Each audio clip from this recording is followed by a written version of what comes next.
ശബരിമല സ്വർണ്ണക്കൊള്ള കേസിന്റെ അന്വേഷണം അതീവ നിർണായകമായ ഘട്ടത്തിലേക്ക് കടക്കുകയാണ്. കേസിലെ പ്രതിയായ തന്ത്രി കണ്ഠരര് രാജീവരുടെ ദുരൂഹമായ സാമ്പത്തിക ഇടപാടുകളാണ് ഇപ്പോൾ അന്വേഷണ സംഘത്തിന്റെ നിരീക്ഷണത്തിലുള്ളത്. തിരുവല്ലയിലെ ഒരു സ്വകാര്യ ബാങ്കിൽ ഇയാൾ നിക്ഷേപിച്ച 2.5 കോടി രൂപ നഷ്ടമായിട്ടും തന്ത്രി പരാതി നൽകാത്തതിൽ ദുരൂഹത ഉണ്ടെന്നാണ് SITയുടെ കണ്ടെത്തൽ. ഇത്രയും വലിയൊരു തുക നഷ്ടപ്പെട്ടിട്ടും തന്ത്രി ഒരു പരാതി പോലും നൽകിയില്ല എന്നതാണ് അന്വേഷണ ഉദ്യോഗസ്ഥരെ ഞെട്ടിപ്പിക്കുന്നത്. ഈ പണത്തിന്റെ സ്രോതസ് വെളിപ്പെടുത്തുന്നതിലെ ബുദ്ധിമുട്ട് തന്നെയാണ് പരാതി നൽകാതിരിക്കാൻ കാരണമെന്നാണ് SIT പരിശോധിക്കുന്നത്. മുമ്പ് ചോദ്യം ചെയ്തപ്പോൾ സാമ്പത്തിക കാര്യങ്ങളെക്കുറിച്ച് തന്ത്രി നൽകിയ മൊഴികൾ പരസ്പര വിരുദ്ധമാണെന്നാണ് സൂചന. പ്രളയത്തിന്റെ സമയത്ത് ചില രേഖകളും പണവും നഷ്ടപ്പെട്ടതായി അദ്ദേഹം പറഞ്ഞിരുന്നെങ്കിലും ബാങ്ക് നിക്ഷേപം നഷ്ടമായ കാര്യം അപ്പോഴും മറച്ചുവെക്കുകയായിരുന്നു. കസ്റ്റഡിയിൽ വാങ്ങി ചോദ്യം ചെയ്തപ്പോഴാണ് ഈ നിർണായകമായ വിവരങ്ങൾ അന്വേഷണ സംഘത്തിന് ലഭിക്കുന്നത്. കേസിൽ 1-ാം പ്രതിയായ ഉണ്ണികൃഷ്ണൻ പോറ്റിയുമായുള്ള തന്ത്രിയുടെ സാമ്പത്തിക ബന്ധങ്ങളും ഗൂഢാലോചനയും തെളിയിക്കാനുള്ളൊരു നീക്കത്തിലാണ് ഇപ്പോൾ പോലീസ്. ഒരു സാധാരണക്കാരൻ അല്ലെങ്കിൽ ഒരു ധനികൻ തന്റെ കയ്യിലുള്ള സാമാന്യം നല്ലൊരു തുക ഏതെങ്കിലും ഒരു ധനകാര്യ സ്ഥാപനത്തിൽ നിക്ഷേപിക്കുന്നു എന്ന് കരുതുക. പിന്നീട് ആ പണം അവിടെ നിന്നും നഷ്ടപ്പെടുന്നു. സ്വാഭാവികമായും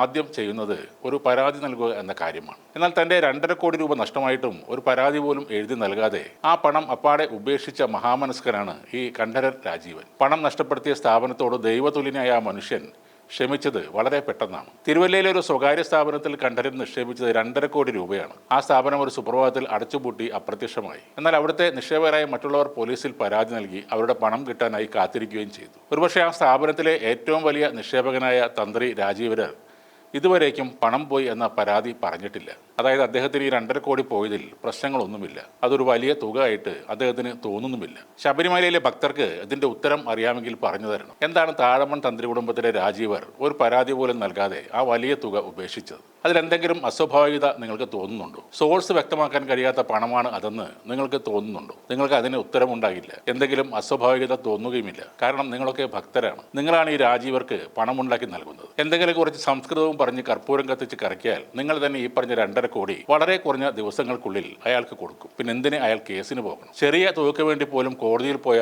കോടീശ്വരന്മാരുള്ള രാജ്യമാണ് നമ്മുടെ ഇന്ത്യ. അവർക്ക് ധൈര്യമായി കോടതിയിൽ പോകാം. കാരണം കൃത്യമായി ഓഡിറ്റ് ചെയ്യുന്ന കണക്ക് പുസ്തകങ്ങൾ അവരുടെ കയ്യിലുണ്ട്. ഒരു കയ്യും കണക്കുമില്ലാതെ അയ്യപ്പന്റെ തന്ത്രി എന്നൊരൊറ്റ പേരുകൊണ്ട് മാത്രം ഭക്തരിൽ നിന്നും കോടികൾ ലഭിക്കുന്ന കണ്ഠരർക്ക് അതിന് കഴിയില്ല. ഇതൊക്കെ അന്വേഷിക്കാൻ ED വരുമോ എന്ന് ചോദിച്ചാൽ അതിനും സാധ്യത കാണുന്നില്ല. അതൊക്കെ ബന്ധുബലം കൊണ്ട് ഒഴിവാക്കാനും തന്ത്രിക്കറിയാം. ശബരിമലയിൽ നടന്ന സ്വർണ്ണക്കൊള്ള കോടികളുടേതായിരിക്കാം. എന്നാൽ ഭക്തിയുടെ മറവിൽ കൈമാറപ്പെടുന്നത് അനേകായിരം കോടികളാണ്. അതിലാരും കണക്ക് ചോദിക്കുകയില്ല. GSTയും അടക്കേണ്ട, ഇൻകം ടാക്സും നൽകേണ്ട.